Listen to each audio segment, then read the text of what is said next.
To many people, this is a normal tree, albeit a rather colourful one. But to the initiated few, this tree is a shrine to a man who died here on September the 16th, 1977. The late, great Marc Bolan. Remember, keep a little mark in your heart.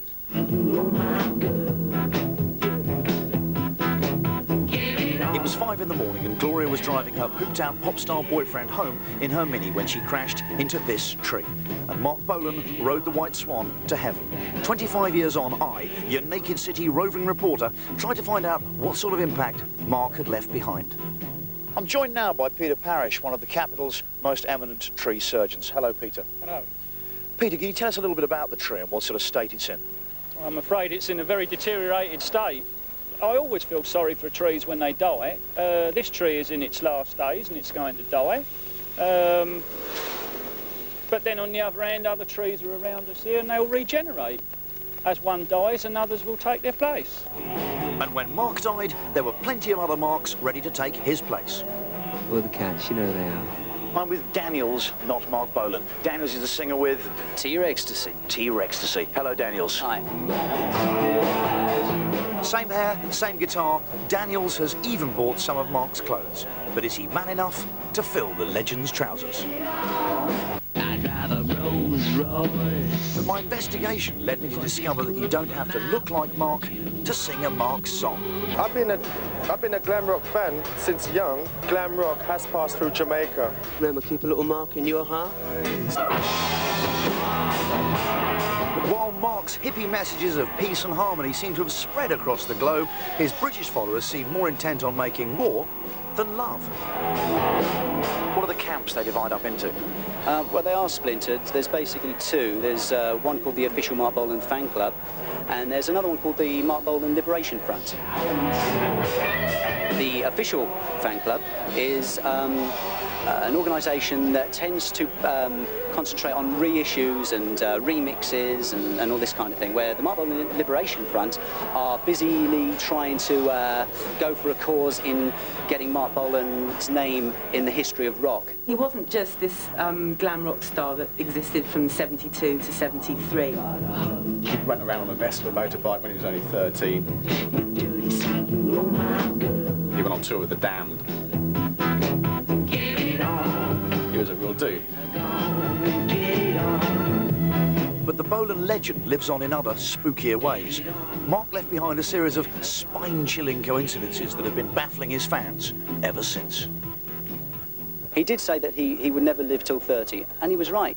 Marc died 2 weeks before his 30th birthday. The lyrics to Solid Gold Easy Action, which came out in December 1972, and the opening line is, life is the same and it always will be, easy as picking foxes from a tree. The registration of the Mini picked off the tree was FOX. He wrote a song called Celebrate Summer, which he said in the lyric, summer is heaven in 77. Marc went to heaven in 1977. Marc's very first demo, when he was called Toby Tyler, was a song called The Road I'm On, Gloria. And the lyric goes, the road I'm on won't carry me home. Marc hadn't then met the Gloria that wouldn't carry him safely home. The other cosmic tree coincidence, there's a painting by Magritte called 16th of September. Marc was killed on the 16th of September by a tree not dissimilar to the one in Magritte's picture, a tree at the root of so much pain for so many.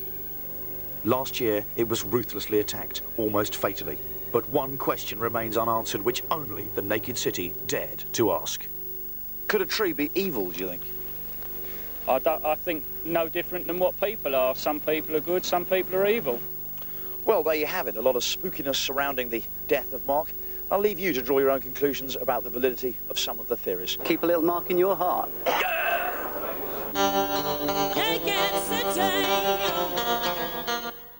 Finally tonight, 17 years ago today, a man called Harry Feld died in a car crash in Barnes.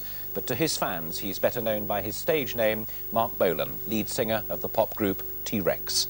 Each year on this day, some of those fans still come together to remember him and an era of flared trousers and crushed velvet. Our showbiz correspondent Ken Andrew reports. His contemporaries are spending the 90s reliving the 70s in Butlins camps around the country. But Marc Bolan managed to achieve rock and roll immortality by dying young. On September the 16th, 1977, he died when his car hit a tree on Barnes Common shortly before his 30th birthday. He has a place in the Garden of Remembrance at Golders Green Crematorium, along with his parents. The trouble is, loyal fans kept removing the small plaque. So this year, for the first time, a more permanent reminder has been put up, out of reach of overzealous followers. Mark's brother Harry, a bus controller from Portsmouth, approves. He always knew he'd be on the top. He'd be pleased, but he wouldn't have shown it. He'd just pushed it to one side, blasé. But in his heart, he would have been really pleased. 17 years after his death, loyal fans still arrive from all over the country to pay homage. It was such a fun era for me. It was my growing up. It was the time when I used to dance in front of Top of Pops and watch him and watch his shows. It's part of my childhood, so it stays in your mind. With many fans from the time still only in their 30s and 40s, the reunions are likely to go on for many years. But they're not sad occasions. Many will be attending a concert by a Marc Bolan lookalike at the Borderline Club tomorrow night. I think Marc's music is timeless. It will go on forever. You listen to albums that Tony Visconti produced, for instance, Marc's producer. They are still fresh today. When you hear them today, they could have been released today. And I think that's what makes Marc's music so special.